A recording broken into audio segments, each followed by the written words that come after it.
국민분들한테 소개를 좀 인사 부탁 좀 해주시죠. 네. 그래요, 안녕하십니까. 너무 청장님께서 그 칭찬을 많이 해주셔서 몸둘 바를 모르겠습니다. 이런 인연이 저는 뭐 여러분들도 아마 그렇게 삶을 살아오셨지만 그러니까 저는 그 인연의 소중함을 가지고 그룹의 박경주 장관과 전 직장에서 만나서 인연을 맺었어요. 창업을 하자라고 하는 그런 권유위에서 창업 멤버로 참석한 것도 큰 인연이고, 인연의 소중함을 갖고 사는 사람입니다. 근데 그 인연의 소중함만 가지고 살아가면 안 되고 두 번째가 더 중요한 것 같습니다. 관계의 성실함이 있어야 된다. 그래서 이제 그것 때문에 제가 오늘날 여기 있는 것 같은데, 어지간 우리 이성원 구청장님하고도 많은 인연이 있죠.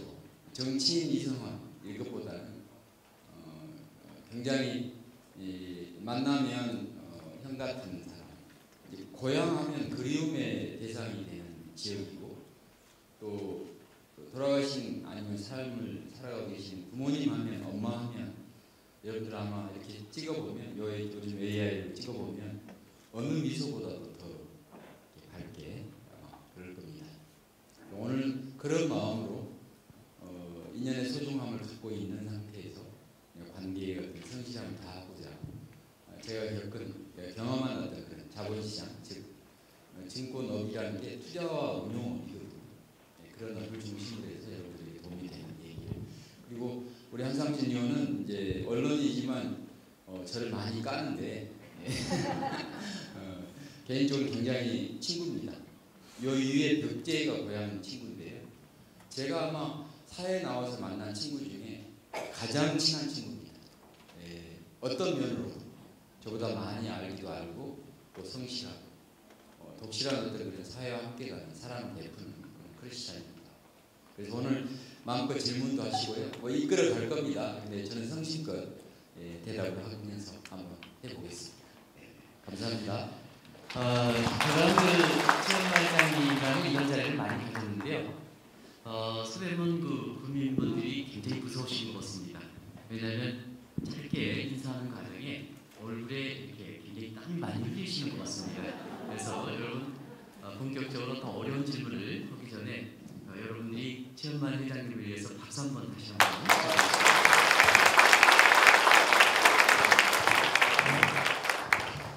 미래셋이 많이 알려지긴 했습니다만 지금 최연말 회장이 소속되어 있는 미래셋 이 문제를 좀 어떤 회사인지 간단히 말씀해 주시기 바랍니다. 방금 말씀드렸듯이 여러분들은 이제 증권하면 주식을 떠오르시잖아요. 근데 이제 이 증권이라는 이름이 선진국에서는 어떻게 불려지냐면, 여러분들이 아실 겁니다. 금융은 어느 정도 개념 정도 아실 것이고, 금융하면 여러분들 이제 은행을 떠올리시잖아요. 은행은 이제 정확한 어떤 용어로 말하자면 상업은행, 커머셜 뱅크라고 합니다. 그 시중은행, 은행은 무엇을 해서 먹고 사냐면 속된 말로 여러분들이 소중한 돈을 저축합니다. 저축한 돈을 모아서 필요한 사람들에게, 기업에게, 개인에게 대출해주는 예금과 대출의 마진을 가지고 사는 것이 이제 커머셜 뱅크, 은행 일이고요. 상대적으로 그러면 우리는 증권업을 증권이라고 하는 주식뿐만 아니라 세계적인 모든 자산을 시적절하게 예를 들면 이렇게 하는 겁니다. 어떤 데 투자를 하고 그 다음에 운용을 할 때는 이렇게 합니다. 은행은 그러니까 이자라고 하는 중개 그 마진이 있죠. 은행이라는 어떤 이자라는 기준이 있잖아요.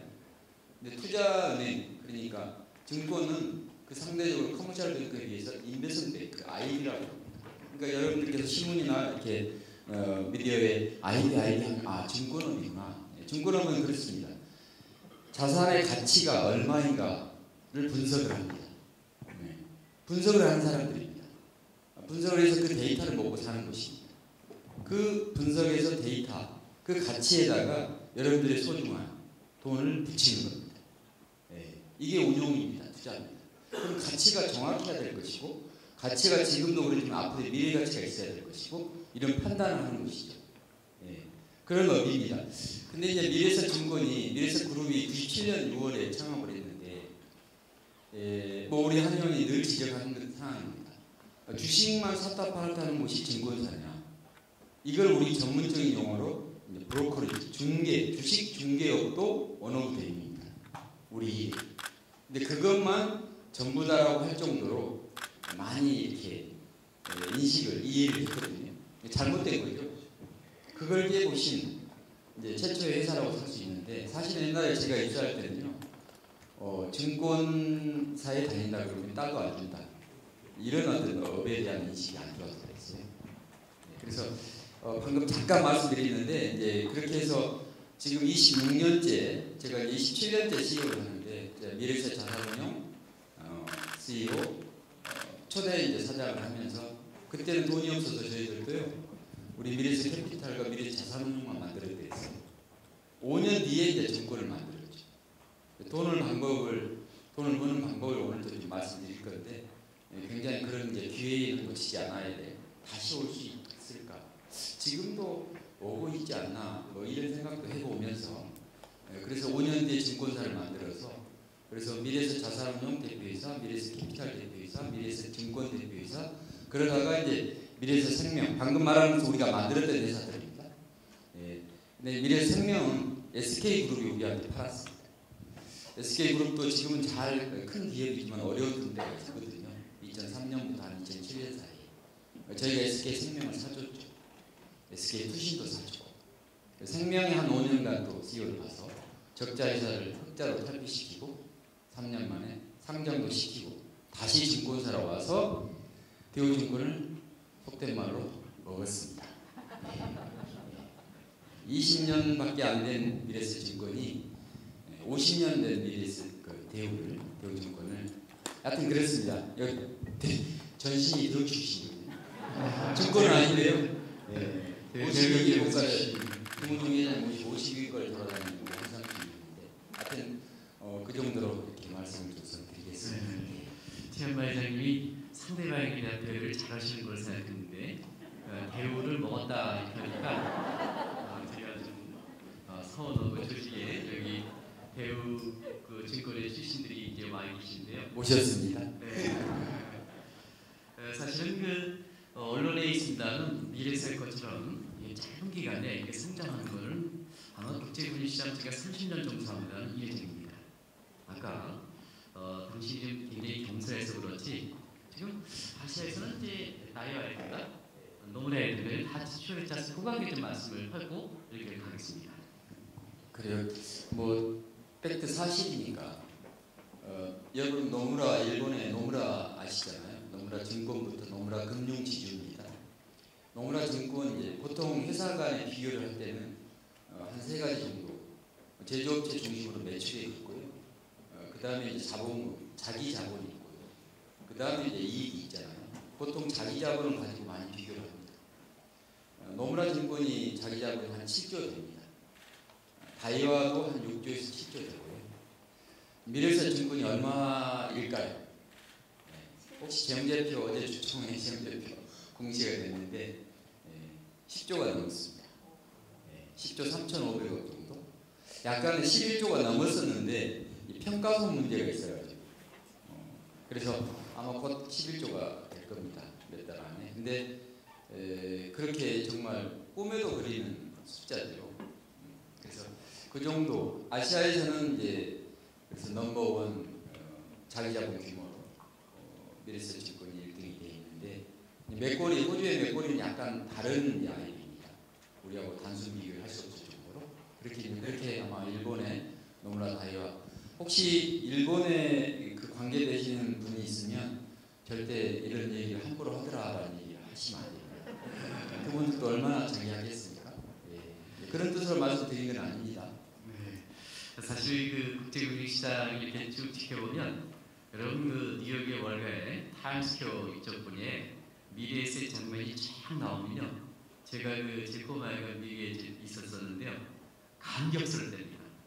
예전에 누구죠? 싸이가 ABC 라디오에 강남 스타일이 딱 나왔을 때요. 그거 가지고 뛰고 미국고등학교 학생들한테 한글로 나오는 이런 모습을 보여주는데요. 그 이상에 이렇게 금융시장에서 후진국이라는 국가에서 뉴욕에서 타임스퀘어에 이렇게 나오는 것은 아주 이례적이다. 그만큼 급속당이다 이렇게 보겠습니다. 그리고 사실은 이 미래세 관련해서도 1시간 이상 회의되는데요. 오늘 그 아까 지금도 돈 버는 기회가 생길 수 있다 하는 측면에서 제가 그 대목은 국민들을 위해서 굉장히 구체적으로 물어봅니다.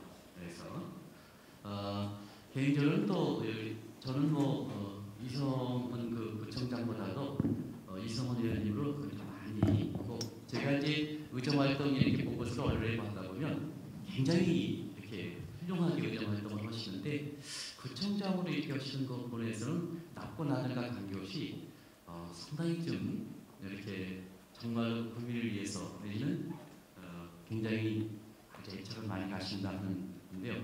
제가 말실수하더라도 저는 익숙하기 때문에 이현님으로 하기 때문에 구청장 여기 오신 분들한테 양해를 부탁드리고 하겠습니다. 그 아까 이현님께서도 사실 개인적으로 보면 굉장히 성공한 사람이다. 이번에 추첨을 거치면서도 언론에서 가장 신화적인 분이다 이렇게 얘기했는데 광진의 농부의 아들이셨거든요. 또 어제 하는데 출발이 내발선동에 13평짜리 세방사에 사셨거든요. 그래서 어떻게 성공을 그렇게 하셨는지 좀 말씀해 주시기 바랍니다. 아마 우리 구청에 근무하시는 이제 공무원분들 많이 계시죠? 네. 이쪽 분들이 주로 계십니까? 아니면 공무원분들? 네. 섞여 있습니까? 네. 아니 제가 눈을 이렇게 두고 이렇게. 네.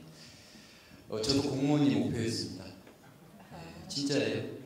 절에서 한 3년 반 살았는데 제가 이제 전라남도 강진군 군동면 호계리 785번지 제 고향입니다. 제가 이런 얘기 하냐면 다들 우리 어려웠습니다. 그때 당시에 60년대 베이비 부모라고 하죠. 베이비 부모의 우리 부모 세대들은 내가 못 입고 못 배웠어도 내 자식들만큼 한다. 그런 시절이었잖아요. 그래서 어떻게 보면 DNA 제가 좀 어떻습니까? 나이에 비해서는 좀 젊게 보이네 말하고 하는 피부도 뭐 어떻게 관리받나? 그렇지 않습니다. 어머니 아버지의 자본은 물려받지 못했지만 그런 것을 가장 좋은 것을 팔남의 농부의 아들 막내입니다. 청소년 때는 우리 한의원이 알지만 그것은 제가 아파트를 했습니다. 고등학교를 동기들이랑 같이 졸업 못하는. 그래서 이제 세월이 흘러서 여러 가지 생각이 있습니다. 세상을 등질까 이런 생각도 극단적으로 해본 경우도 있고요. 그렇지만 이제 제가 믿는 게 종교를 가지고 얘기하자는 건 아닙니다. 제가 가톨릭 신자가 된 지가 초등학교 4학년 때부터 강진에 있는 읍성당 다니면서부터 하나님 믿는 신자가 됐는데 그게 좋아서요. 사랑, 더불어서 같이 이런 게 이제 성경에 나오는 그런 내용 아닙니까? 그래서 이제 제가 살아야 되겠다. 그런데 사회적인 어떤 그런 아노미 현상들이 올 수 있을 정도로 우리나라가 그렇습니다. 우리나라가 지금은 상당히 이제 발전해 가야 할 어떤 선진국의 문턱까지 왔는데 진보적인 어떤 생각들을 하는 나라가 발전합니다. 그렇지만 진보적인 생각에 계속해서 소용돌이가 일어나면 안 된다고 저는 생각을 합니다. 안정적인 사실 우리나라뿐만 아니라 지구촌에 100년간 이데올로기가 있는데요. 경제 이데올로기는 소위 말해서 자본주의입니다. 그 자본주의의 중심에서 일하는 사람이 자본시장에 일하는 저고 보면 배웠습니다. 그때 청년 때는 저도 이제 그런 것들을 덜 배웠기 때문에 제가 운동이 한 17단 됩니다. 우리 형님이신 청장님도 상당히 운동이 많이 있을 건데 저보다는 아마 유단자가 아닐 겁니다. 태권도가 2단입니다. 제가. 진짜입니다. 그러다가 다쳐서 중학교 때 다쳐서 이제 아파고 그때 우리 시절 노동운동이 8단이고요. 민주화운동이 7단. 그래서 도합 17단입니다. 네. 이거는 박수 씨 안 하셔도 됩니다. 예, 앉지 마세요.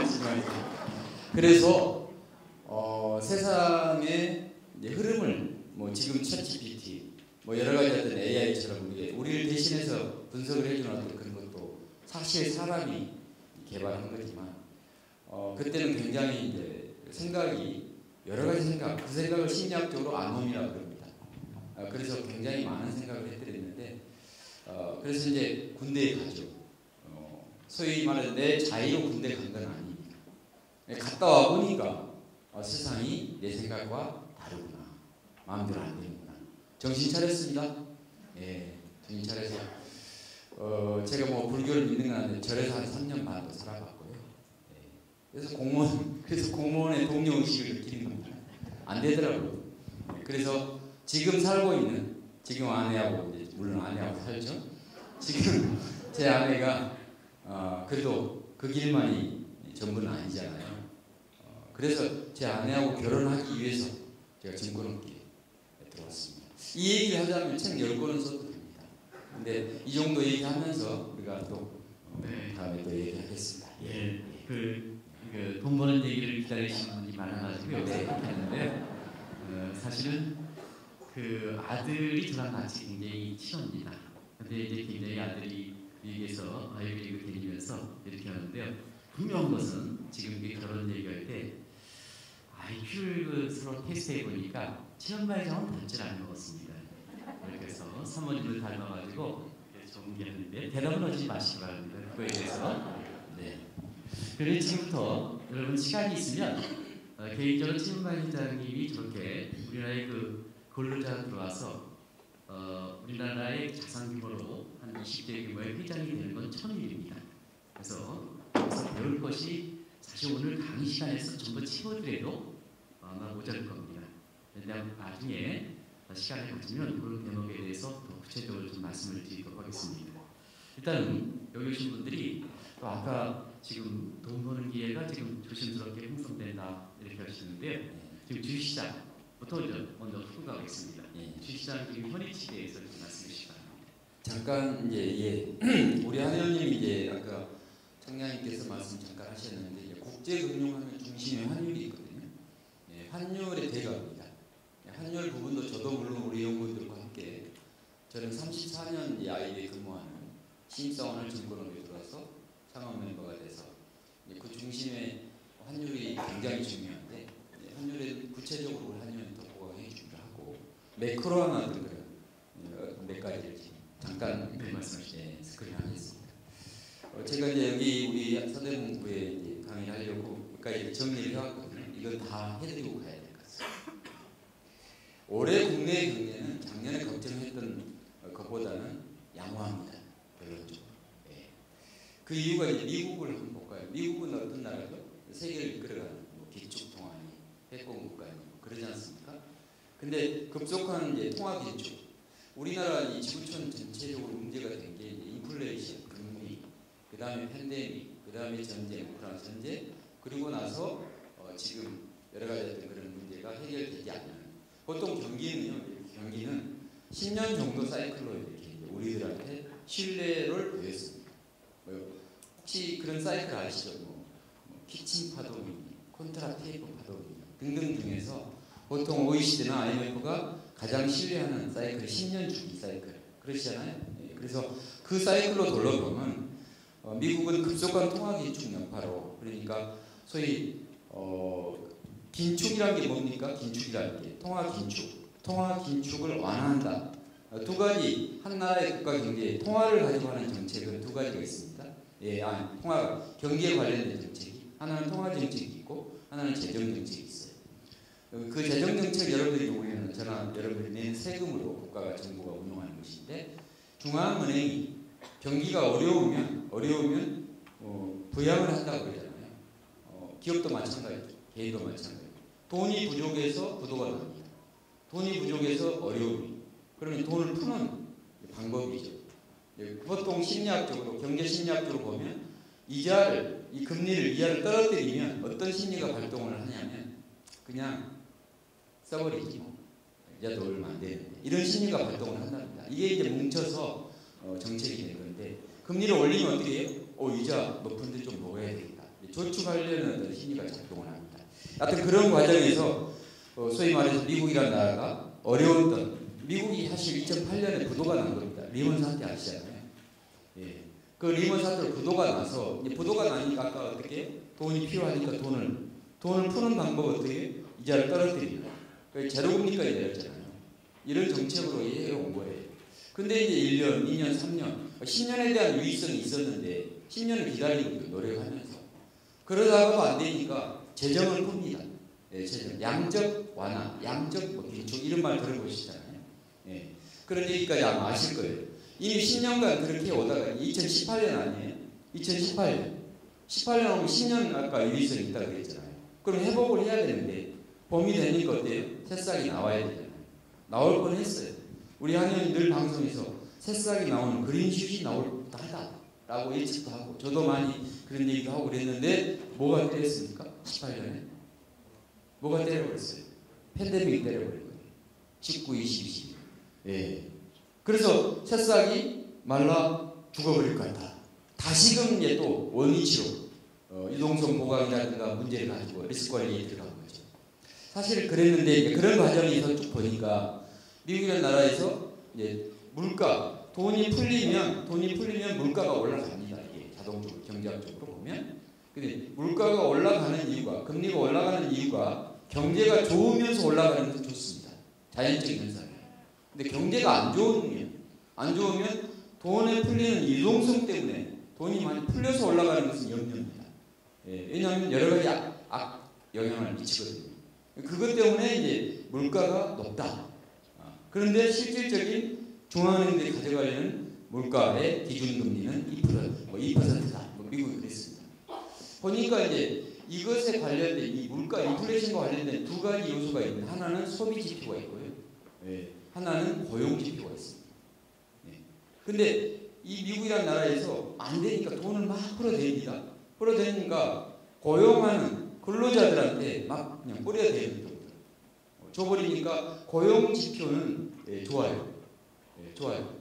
고용 지표는 실제 수요 공급을 따져보니까 고용에 대한 그러니까 실업률이 절대 안 떨어져요.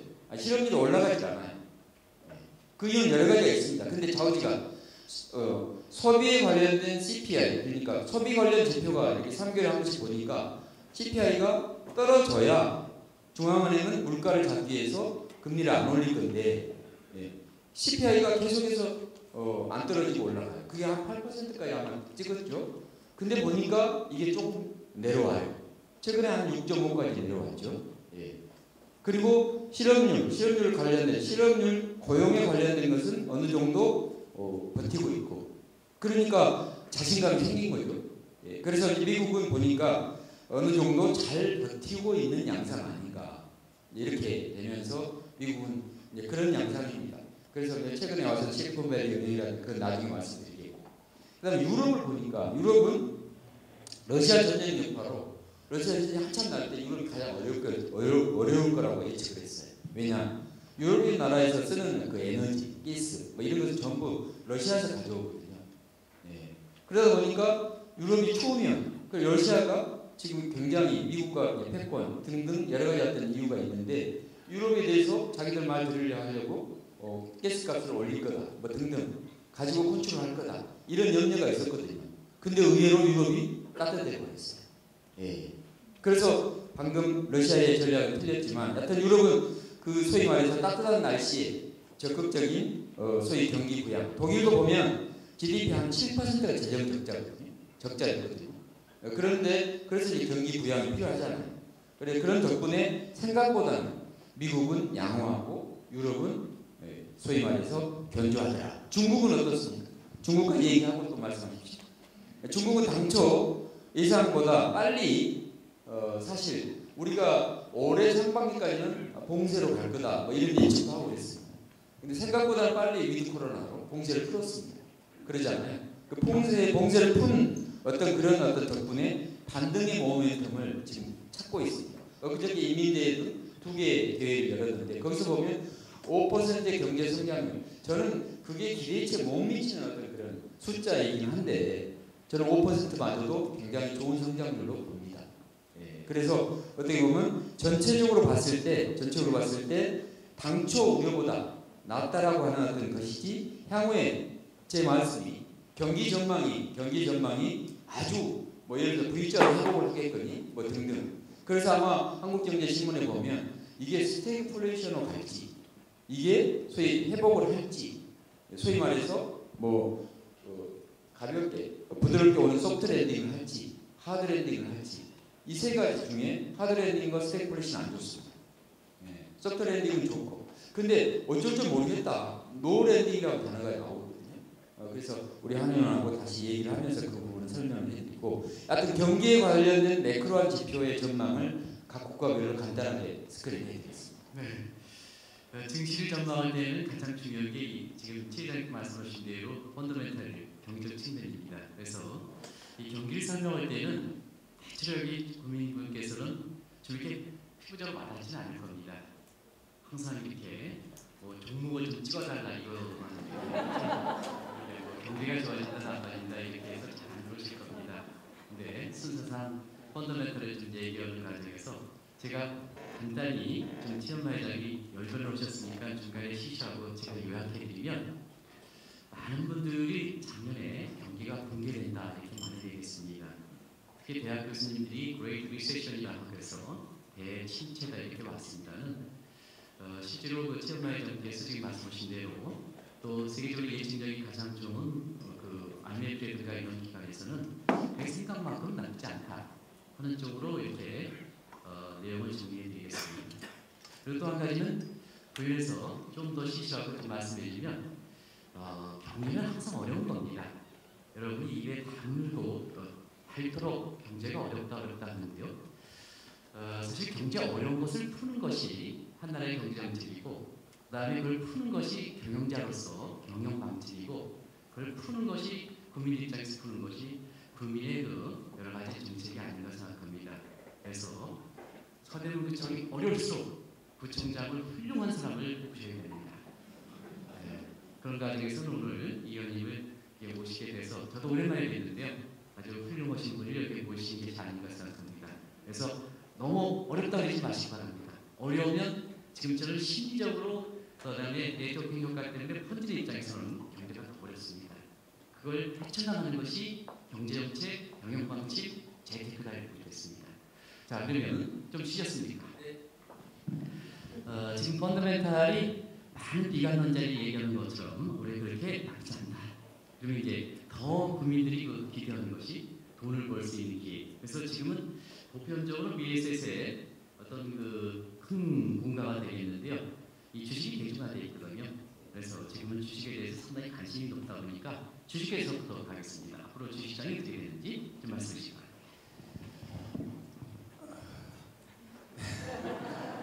아니요. 대답이 어렵다기보다는 어떻게 쉽게 설명을 해드리는 게 좋겠다는 생각이 들어서 그렇습니다.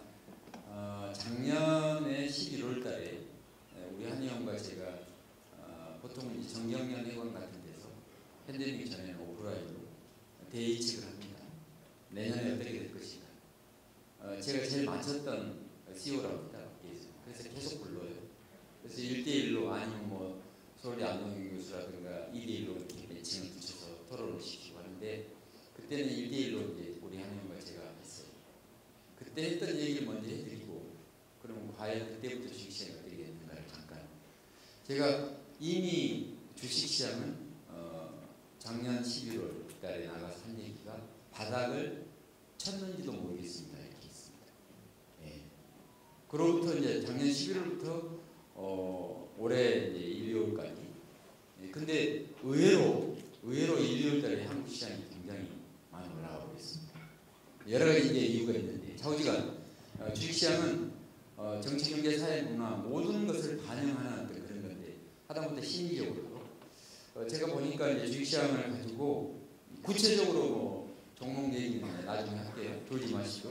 네. 그리고 나서 또 한 번 또 얘기를 해드리겠습니다. 아까 이제 인플레이션 잡기 위해서 통화정책 그러니까 중앙은행들이 자꾸 금리를 올린다고 했잖아요. 금리가 올리면 돈이 그쪽으로 가기 때문에 주식시장은 악재입니다.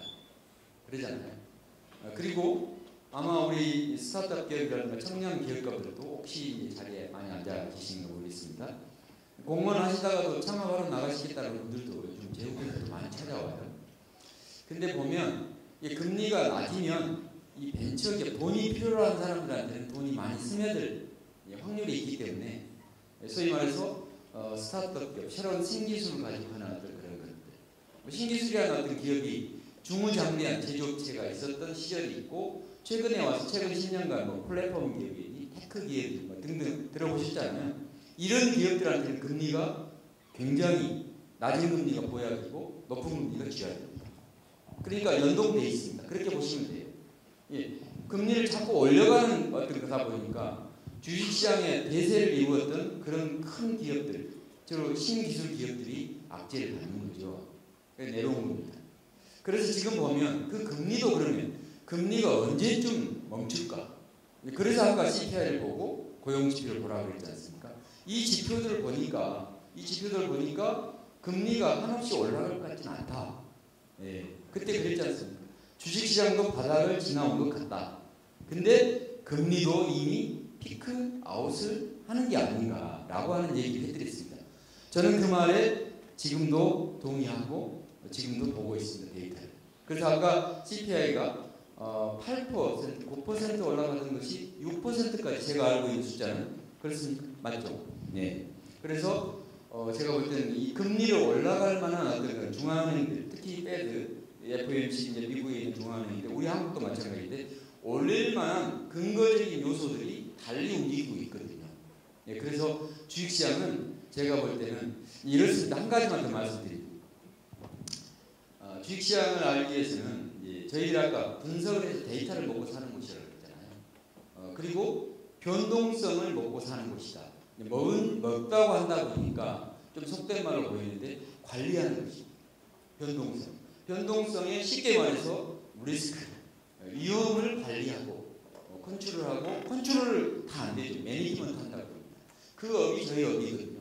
그래서 제가 말씀드리는 건데 우리뿐만 아니라 저희도 연구원들이 수십 명 되고요. 세계 11개 국가에 나가서 실제 오퍼레이팅 되고 있는 법인이 13개나 갖고 있습니다. 그들과 CIA들과 언어를 해보니까 제일 유의미하게 지표를 발표하는 국제기구거든요. 방금 우리 한명이 말했듯이 IMF도 있고요. OECD가. 보통 OECD 경기 선행 지수가 있습니다.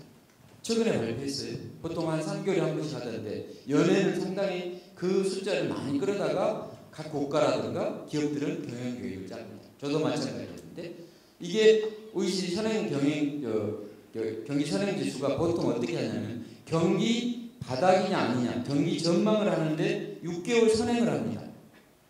OECD 경기 선행 지수. 그러면 선행 지수 어떻게 발표했거든요. 그걸 가지고 카운팅을 해보니까 언제가 경기 바닥이 올까? 이렇게 이제 저희 애널리스트라고 연구를 해보니까 그리고 한의원한테 내가 물어봤습니다. 예, 한 6월, 7월, 한 여름 정도가 경기 바닥에 이르지 않을까? 예, 그러면 경기와 관련된 주식시장은 어떨까?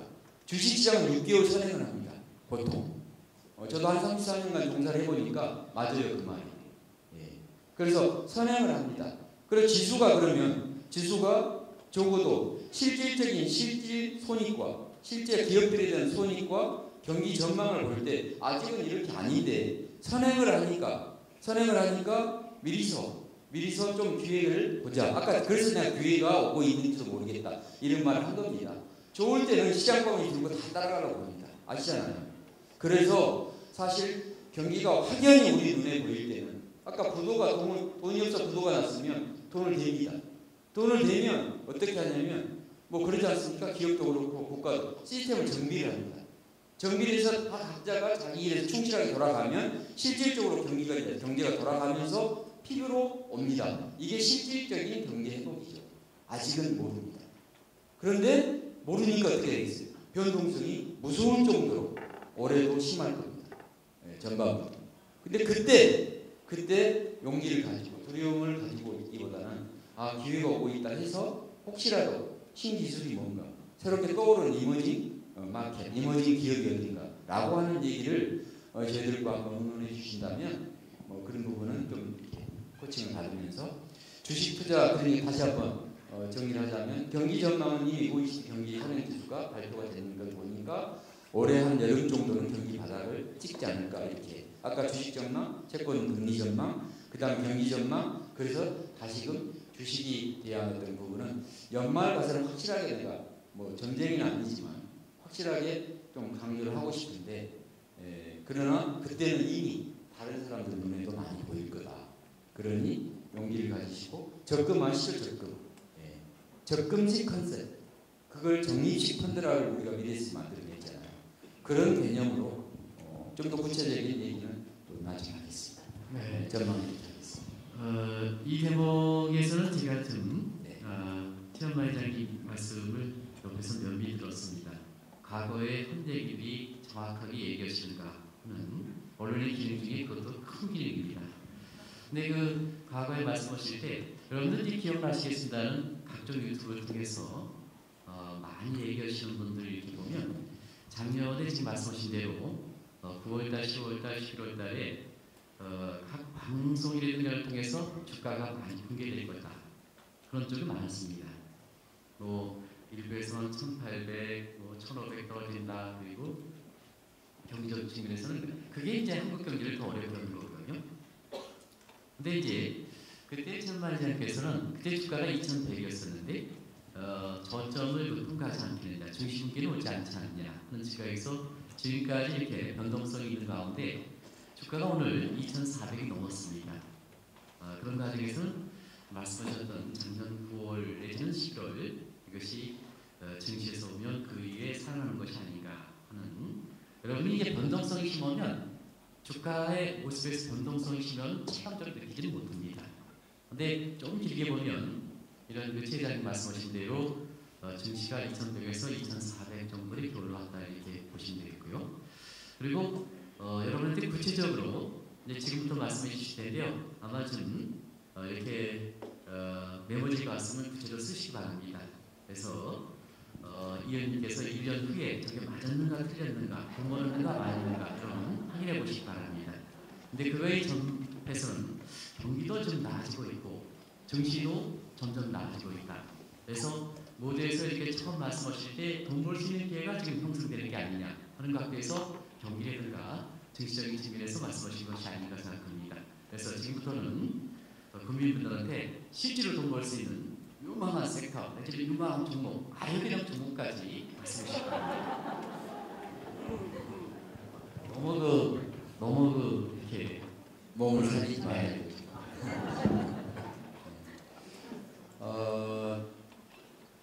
제가 이제 별명이 한 몇 가지가 있는데요. 첫 번째 그 별명을 얘기해드리면 여러분과 함께 아마 같이 해도 좋은 얘기였습니다. 아까 이제 부도가 나는 돈이 부족해서 그 유동성이라는 단어를 썼잖아요. 한강에 제 고향에 탐진강이라고 있거든요. 보통 우리는 각 고향에 강이 있어도 한강이라는 단어를 상징적으로 많이 얘기하죠. 저희 집안에 누나들이 형들이 같이 살았던 이제 누나들 세 사람, 한강에 물이 말라도 최현만이 저 호주머니에 돈을 안 말릴까. 그래서 경영자가 되고 보니까 굉장히 중요합니다. 어떠한 순간에도 현금이 있어야 돼요. 유동성이 있어야 돼요. 그래서 주식시장에서는 현금도 어떤 거에 종목이다. 금과 옥조입니다. 금과 옥조 교과서입니다. 그래서 아까 적금식 컨셉도 적금에 대한 개념, 돈이 생기면 은행에 가자, 뭐 이런 어떤 그런 이해와 인식을 해온 어떤 수십 년. 그래서 이 인식과 이해를 좀 바꿔보는. 그래서 이자가 올라가면 경제 개발의 성장률이 높을 때 이자가 높습니다. 그렇지 않겠습니까? 상식적으로 돈이 필요하니까 막. 근데 경제가 어느 정도 발전해버린 나라는 크게 위험한 어떤 요즘같이 여러 가지 소용돌이가 일어나지 않는 이상은 기본적으로 교과서식으로 말하자면 성장하는 나라는 이자가 쌉니다. 그런 거예요. 그러니까 우리나라 한 50년간 개발경제 조상국가 과정을 거쳤잖아요. 그래서 이자가 싼 거예요. 이자가 싸니까 뭐 은행에 이자가 더 높았으면 좋겠다. 그 말은 경제가 안 좋았으면 좋겠다. 이 말하고 똑같은 거예요. 그러나 지금 어떤 그런 그 최근 10년간 사이클을 보면 소위 말해서 불확실한 어떤 상황 속 뭐 그걸 뭐 우리 한 의원님 제일 먼저 얘기했던 건 뉴노멀 불확실하다 어떻게 될지 모르겠다.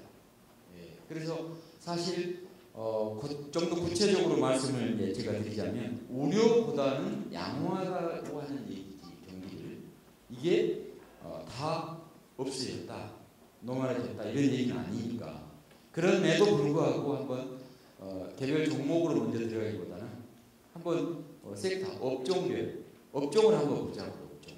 예? 업종. 제가 이 질문이 나올 것 같아서 제가 정리를 해왔거든요. 이거 보세요. 내가 굉장히 줄지어가면서 내가 공부 많이 했잖아요. 보겠습니다. 보통 이제 주식 투자하는 데는 가장 중요한 게 자산 배분 전략이 중요하다고. 내가 돈이 있다. 그럼 내가 이 돈을 어디다 갖다 놔야 될까? 지금 부동산에 갖다 놓으면 되겠습니까? 안 됩니다. 저는 안 된다고. 안 되는 이유를 좀 이따 부동산에 이 말씀드릴게요. 근데 갖다 놔야 될 부동산도 물론 있죠. 여하튼 전부 브로드하게 얘기하자면 그런데 이 단기적인 경기 순환적인 사이클 차원과 장기 구조적인 어떤 그런 구조적인 차원에서 나올 수 있죠. 단기, 중기, 장기로. 보면 보니까 이제 우선 단기 측면에서 봅시다. 글로벌 경기 전망에서 제가 볼 때는 상당히 불확실한 어떤 상황이 있기 때문에 공격적 집중보다는 다양한 분산 투자가 나을 거다. 어느 한쪽으로 집중보다는. 그래서 소위 비교적 분명한 것은 달러와 금리는 하향 안정이 될 겁니다. 아까 금리를 피크아웃을 찍었다고 그랬는데 제가 볼 때는 올 연말 가면 금리는 굉장히 우리들이 이 정도까지 내려올까 할 정도로 아마 내려올 겁니다. 그래서 제 얘기가 아니라 달러와 금리가 안정이 될 거다라고 하는 게 대세입니다. 이제 좁혀갑니다. 네, 그래서 자산 배분 관점에서는 금이 좀 있을 것이고요. 그리고 금리가 하락하는 관점에서 채권이 있을 것이고요. 그 다음에 이게 미국채가 좋냐, 한국채가 좋냐, 국채가 좋냐, 회사채가 좋냐, 뭐 이런 얘기도 있을 것이고요. 그 다음에 주식 중에서는 아까 말한 성장주, 기술 관련 성장주가 좋냐, 전통적인 가치주가 좋냐, 뭐 이렇게 있는데 저는 방금 성장주가 좋을 거다라는 얘기도 했고요. 그건 적어도 됩니다. 그리고 금리가 내려오면 전반적인 주식시장은 그러니까 변동성을 두려워하지 말라는 얘기도 설명이 됐고요. 그 다음에 금은 제가 좋아하지 않습니다. 금은 제가 볼 때는 아까 최유동성이라고 했는데 금이 유동성이 그렇게 많지 않아요. 그렇잖아요. 주식보다는 채권이 유동성이 적습니다. 그래서 채권을 여러분들이 접근하기가 어려운 거예요. 주식과 채권보다 유동성이 적은 게 뭐예요? 이제 예금이죠. 그러니까 뭐 여러분들이 그렇게 익숙한 거예요. 그러듯이 이 재테크 자산 관리를 하려면 이 유동성 관리를 잘해야 되는데 유동성이 어디에 많이 있느냐? 많이 올라가도 팔고 싶을 때 팔려야 되는데 안 팔려요.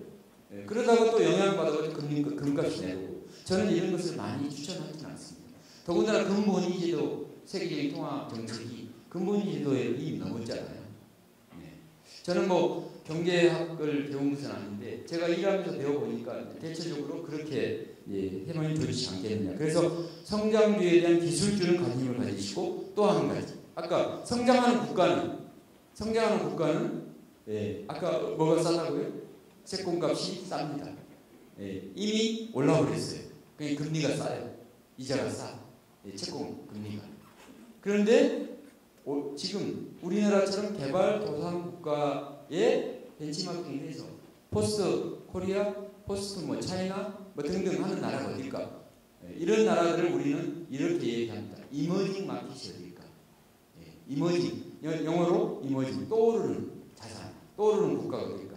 이런 나라들에 있는 소위 말해서 제가 국가별로 얘기를 하자면 가장 뭐 포스트 차이나 저희가 가장 인도를 신경 쓰고 있습니다.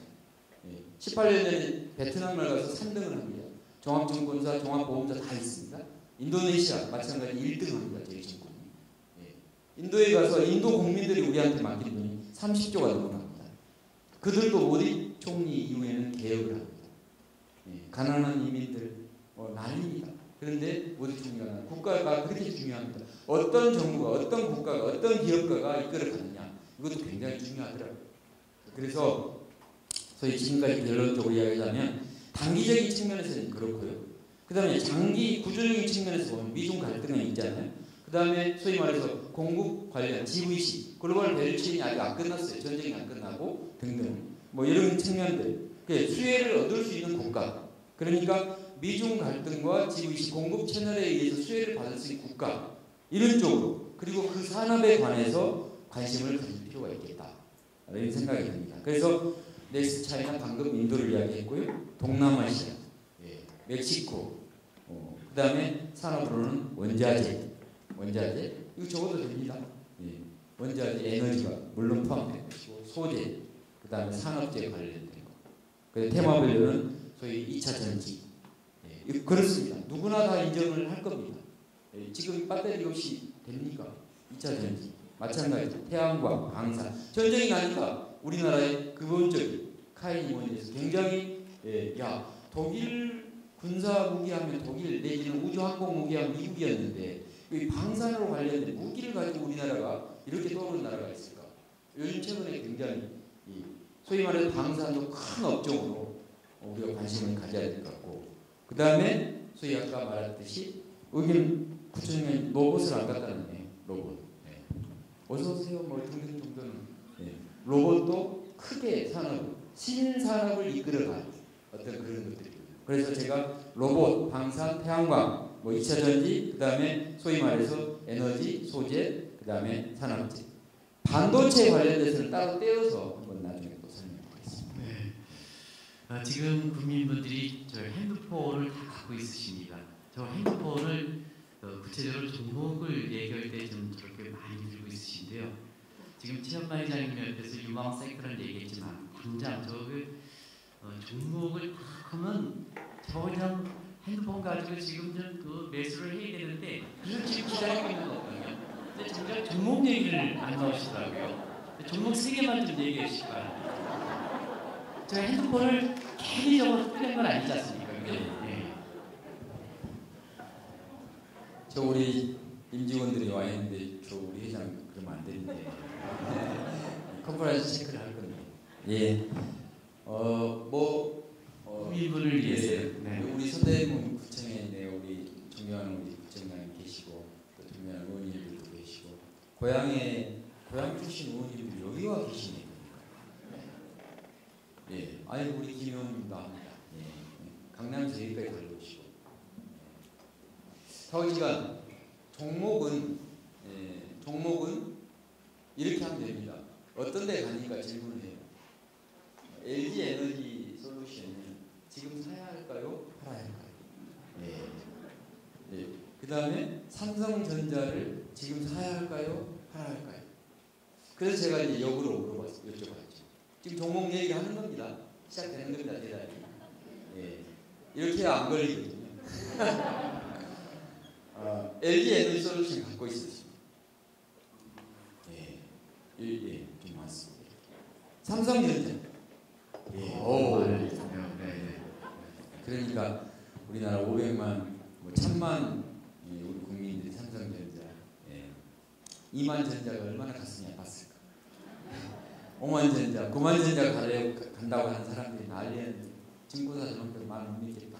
저 9만 전자 간단 말 안 했어요. 자, 우리가 이 말을 드린 이유는 아까 제가 섹터별로 말씀드렸잖아요. 배터리 2차 전지. 거기에 1등 기업이 어딜까요?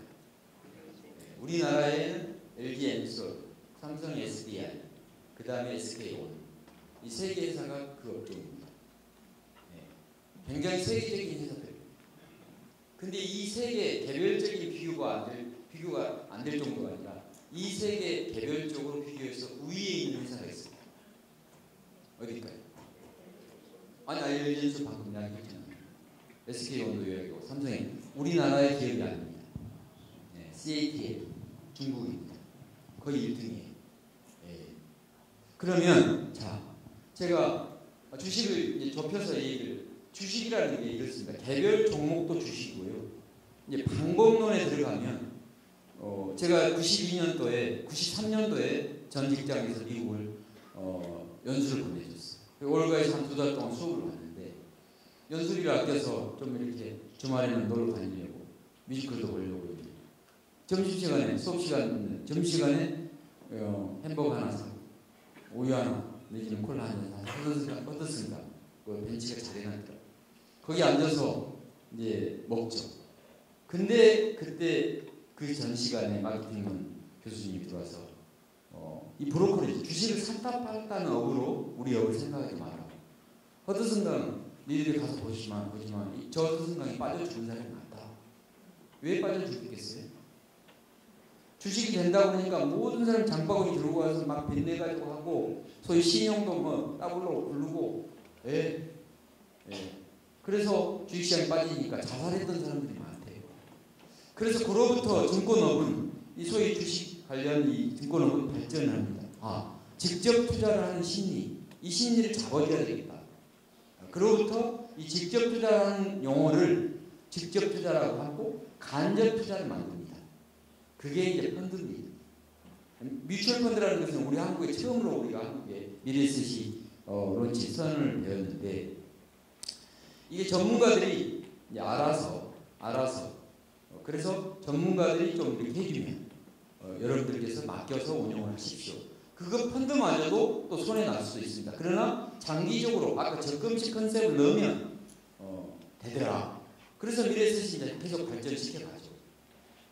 그런 개념으로 본다면 그 수익증권 간접투자 상품, 뮤추얼펀드 간접투자 상품, 지금은 그 간접투자 상품의 이름이 뭘까요? 제가 워런 버핏이 점심 한 끼하고 먹으려면 돈이 많이 들어간다 그러잖아요. 제가 사드릴게요. TDF? ETF 누가 말씀하셨어요? ETF. 에쿼티, 주식에 이렇게 링크된 ETF. 그 주식을 가지고, 에쿼티를 가지고 트레이딩하는 펀드, ETF. 이 ETF는, 뮤추얼 펀드는 유동성이 없어요. 유동성이 부족해요. 그러니까 제가 자꾸 유동성 얘기하죠? 유동성이 중요합니다. 뮤추얼 펀드, 내가 돈이 필요해요. 가입을 했는데. 내가 돈이 필요해서 해지를 하고 싶고, 돈을 찾고 싶어. 바로 못 찾습니다. 왜? 상장이 안 돼 있어요.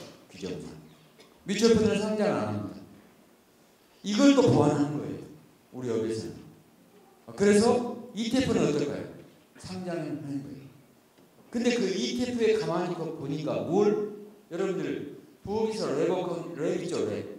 그렇게 싸듯이 랩어컨도 간접 상품이 나중에 나오는데 ETF 내로 아까 CATL도 넣고 LG 엔솔도 넣고 또 뭐 SK온도 넣고 또 다른 나라들도 많이 따라옵니다. 배터리 회사들이 있습니다. 그런 회사들을 묶어서 하면 성장하는 나라의 성장 기업도 있을 뿐만 아니라 성장 이미 해버린 기업을 빼고 성장한 나라를 찾고 성장한 기업을 찾아서 그걸 묶어서 상장을 시켜놓으면 그놈 사는 게 낫겠습니까? 개별 종목 사는 게 낫겠습니까? 어떤 게 나아요? 에이씨 돈 놓고 돈 먹기인데 한 방에 가버리지. 이러지 않아야 된다니까요. 안 해야 돼. 그래서 제가 볼 때는 그런 개념 ETF가 아마 제가 볼 때는 뮤추얼 펀드는 한 20년 정도의 수명이 끝났어요. 상장이 안 되고 뭐 등등 여러 가지 이유로 폐쇄형밖에 없었고 개발은 나중에 됐지만 그런데 ETF 이 비클 구조적인 비클 이음이 아마 제가 볼 때는 한 20-30년 정도 그 정도 구조로 좋은 획기적인 혁신적인 구조입니다. 종목 얘기 좀 했죠. 반도체 얘기 좀 할까요? 반도체 얘기 해드릴까요? 어떻게 좀 먼저 말씀하시고 제가 다 할까요? 계속하시죠. 네. 지금 국민분들이 지금 눈빛이 촉촉합니다. 계속하시죠. 사실 이제 반도체 1등 국가다.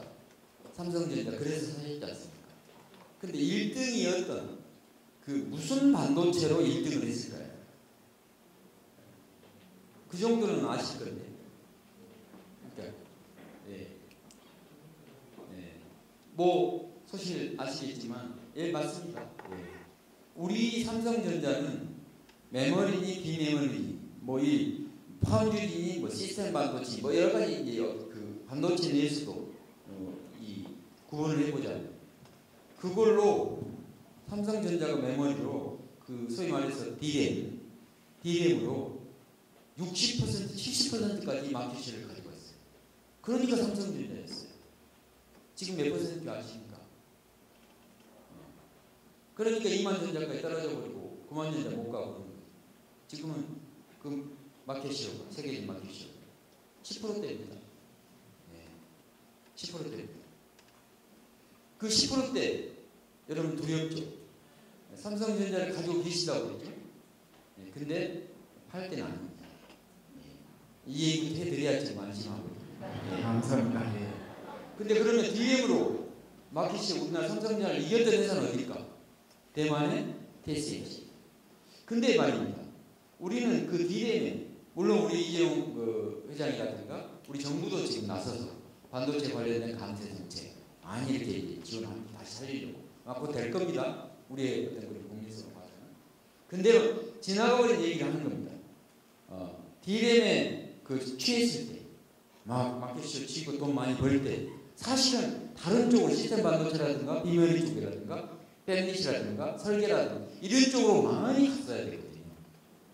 근데 안타깝게도 거기에 보통 이러더라고요. 큰 투자는 사실은 대주 오너가 결정을 많이 해요. 왜? 책임지는. 그 양반이 좀 안타깝게 있었잖아요. 그래서인지 어쩐지 몰라도 TSMC가 그럴 때 사정없이 밀고 나가버렸어요.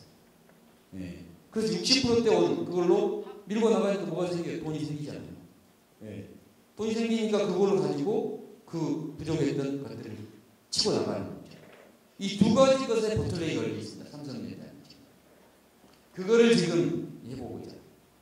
중국이 또 말입니다. 중국이 반도체 얘기를 비슷하게 했는데 태양광 아까 태양광 그랬잖아요. 태양광을 한국의 태양광 물론 한국의 태양광도 좋은 회사가 많습니다. 아까 소재 뭐라고 그랬는데 태양광 하면 어디가 1등 나라일까요? 우리나라요? 태양광. 중국이 70% 마켓이 70%. 중국의 뭐 인고신이 뭐 예를 태양광의 그 소재 알잖아요. 뭐 이렇게 지붕에 까는 거라든가 뭐 등등 여러 가지 전문적인 용어가 있는데 태양광 최고치면 한 4가지 용어가 나옵니다. 그 모든 것을 60% 마켓이 이상입니다. 그러니까 중국이 그걸 안 해주면 못해요. 이처럼 기술이 무섭습니다. 그래서 삼성전자 다시 돌아가서 그러나 삼성전자는 지금 소위 말해서 아까 유동성이 돈을 많이 벌어서 쌓았어요.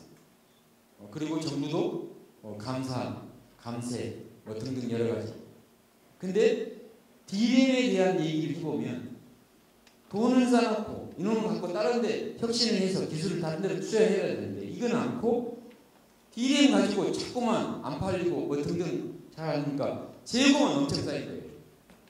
재고에 대해서 가격이 못 올라가고 이게 팔릴 때까지. 그리고 새로운 돈이 아까 같은 그런 기술을 개발해서 따라가고 이런 과정이 있어야 되는데 우리한테 정말로 운이라는 게 경기가 모든 나라가 지금 어려운 때 적어도 용기를 가지고 해가면 된다는 생각인데 지금 반도체 관련된 주식은 뭐 예를 들어서 네덜란드 ASML이라든가 뭐 엔비디아라든가 이런 데시 훨씬 좋습니다. 근데 어찌하여 우리 삼성전자를 그렇게 해주는 게 할까? 고정관념이죠. 그래서 단연코 제가 말씀드립니다. 지금 삼성전자를 가지고 계신 분은 절대 팔 때는 아닙니다. 그런데 혹시 유동성이 충분하시다면 삼성전자가 더 내려온다 그래서 삼성전자로 물을 타지 마시고 속된 말로 반도체에 관련된 ETF를 포트폴리오에 넣으시면 어떨까? 그래서 미국의 반도체, 뭐 예를 들어서 엔비디아 없이는 사실 생산 못하는 시스템 반도체 많습니다. 네덜란드 ASML 부품 안 주면 생산 못합니다. 근데 삼성전자만 해주는지 짝사랑할 필요는 없는 그게 국가를 사랑하는 것은 아닌 것이죠. 그래서 제가 볼 때는 삼성전자 지금 팔 때는 아니다. 여러 가지 정책적으로 재고가 이제 감소되고 있는 어떤 그런 추세를 보더라도 그리고 이재용 회장의 그 투자에 대한 여력을 발표하고 정부도 발표를 하는 걸 보면 적어도 바닥을 찍고 올라가지 않을까. 그래서 요즘 좀 빨갑니다. 요즘 그러지 않습니까? 그래서 그런 쪽으로 이렇게 말씀을 좀 해드리겠습니다. 그리고 태양광에 관련된 얘기는 혹시라도 제 한 얘기가 사실이니까 태양광 그 사업을 하시는 분들이 안 된다 그 말이 아니고 전체적으로 보면 이미 중국은 태양광의 60% 마켓시 이상으로 올라갔습니다. 보니까. 그래서 제가 개별적으로 사업을 해서 굉장히 열심히 했던 여러 주변에도 태양광 업자들이 많이 있는데 그런 얘기 많이 해드리면서 더 증설을 할 때는 여러 가지 비용과 함께 마진을 생각을 해봐야 될 거다. 옛날 기대로 마진을 가지면 안 된다. 이렇게 얘기를 하고 합니다. 네. 전공 얘기를 하면 이건 뭐 한도 끝도 없기 때문에 아마 그 최현만 회장님이 조직을 이끌어가면서 이 자리가 온 데에는 철저히 사전 준비가 아마 강점이었던 게 아닌가 생각합니다. 그래서 오늘 그 시간을 이렇게 효율적으로 사용하기 위해서 종목 관련된 얘기는 우리 뒤쪽에 미래에셋 직원들이 아마 준비가 되어 있는 것 같습니다. 그래서 나중에 여러분 뒤쪽에 유능한 그 전문가들이 와 있으시니까 혹시라도 강의가 끝나고도 저분들이랑 같이 상의하시면 되지 않나 생각합니다. 뒤쪽에 쭉 있는데요. 알겠습니다. 한번 잠시 일어나보시겠어요? 네. 예. 여러분 박수 한번 쳐주시기 바랍니다. 사실 제가 이 말씀을 드리는 거는 최현만 회장님한테 요구사항이 있어서 저희 미래에셋 직원들을 좀 소개했습니다. 서대문구청이 아까 이현님이랑 같이 얘기할 때, 구청장님 얘기할 때 많은 그 사업 계획을 준비해서 저도 깜짝 놀랐는데요. 거기는 다 돈이 들어갑니다. 근데 대한민국에서 돈을 가장 많이 버시는 회장님이시니까 서대문구청에 지금 각종 신규 사업들을 하실 때 좀 적극 협조해달라고 국민들 앞에서 약속 좀 해달라고 일어나서 약속 좀 해주시죠. 우리 이성은 의원님하고 이제 얼마 전에 오랜만에 한번 제가 이제 서울에 저희가 개발한 호텔이 포스인스 광화문에 그 광화문 포스인스 호텔이 저희가 이제 개발을 소유하고 있는데 거기에 이제 제가 주최를 해서 오랜만에 인사를 드린 적이 있습니다. 그때 제가 바위 뭐 입으로 들어가는지 어디로 들어가는지 모를 정도로 서대문 구청에 대한 서대문구에 대한 앞으로의 정책들. 근데 귀에 쏙쏙 들어올 정도로 아까 부동산에 관련된 얘기를 제가 좀 약간 비관적으로 했잖아요. 근데 방금 구청장님이 설명했다라고 하는 이 사업은 굉장히 그러니까 대체가 불가능한 땅 그리고 대체가 불가능할 정도로 수요가 몰려올 수 있는 곳 이런 것들은 가격이 또 비싸죠. 근데 우리 구청장님 아이디어가 볼 때는 가격이 언더라인 에셋이 땅값이 그렇게 왜냐하면 철도구이니까. 그래서 제가 이제 아까 주시더라고요. 집무실에서 이제 계획서를 가져가라. 그래서 한 번 더 주세요. 우리 뒤에 앉아 있는 우리 임원들은 이제 제가 이제 우리 구청장님 이것과 함께 이제 그러니까 IB라고 하는 인베스트뱅크 내에 IB 사업부가 또 있습니다. 거기에는 M&A, IPO, 그 다음에 투자, 개발 이런 어떤 사업부거든요. 그 사업부 대표한테 분명한 것을 내가 제안을 할 겁니다. 그 약속을 드리고 그다음 뒤에 앉아 계신 우리 대표들은 요 서대문구를 포함한 이 바운더리를 포함한 그 대표, 그 자산 관리하는 관할하는 대표가 와 있고요. 그 밑에 본부장, 본사 전체적인 본사 본부장이 와 있고요. 그 다음에 그 밑에 우리 팀장들, 지점장들 이렇게 많이 왔네요. 오늘 보니까 역시 서대문구청이 세네 보니까. 그래서 그 이후라도 혹시라도 이제 이런 한정된 시간에서 우리 둘이한테 뭐 물어볼 것도 저 친구들하고 해서 이렇게 여쭤보시면 자세히 정책은 진주 지점에서나 목포 지점에서나 광화문 지점에서나 똑같은 정책으로 저희들은 일관되게 컨설팅을 하거든요. 감사합니다. 네.